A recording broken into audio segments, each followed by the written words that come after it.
காலை ஒளி. எழுதியவர் திருமதி டோரா எட்வின். பூட்டப்பட்ட கதவுகளின் சாவிகள் என்னிடமே உள்ளன. ஒருவரும் பூட்டக்கூடாதபடிக்கு நான் கதவுகளை திறப்பேன். இருள் வெளிச்சமாகும். உன் முன் நிற்கும் தடைகள் நீங்கும். மனம் பதறாதே.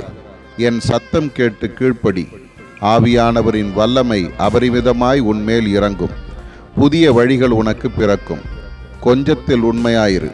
விசேஷமாக உன் கரத்தில் உள்ள மணித்துளிகள், பணம் இரண்டும் என் சித்தத்தின்படி செலவிடப்பட வேண்டும். நீ அவற்றை குறித்து கணக்கு கொடுக்கும் நாட்கள் வரும். ஆகவே உனக்கு விழிப்பு தேவைப்படுகிறது. காலத்தை வீண் போக்காதே. என் சித்தம் அறிந்து செயல்படு. கட்டுப்பாடான வாழ்க்கை உனக்கு தேவைப்படுகிறது. அதாவது உன் வாழ்க்கையின் எல்லா பகுதிகளும் என் வசனத்தின் கட்டுப்பாட்டுக்குள்ளேயே அமைய வேண்டும். என் வசனமே உனக்கு உணவாகவும் பணமாகவும் அமைய வேண்டும். வேத வாசிப்புக்கென்று 1 மணி நேரத்தையாவது ஒதுக்கி வை. உன் வாழ்க்கையின் மீது 23 மணி நேரமும் அதனால் பெருத்த ஆசீர்வாதம் அடையும். அதில் சந்தேகமில்லை. என் வசனமே வெளிச்சம், அதுவே சத்தியம்.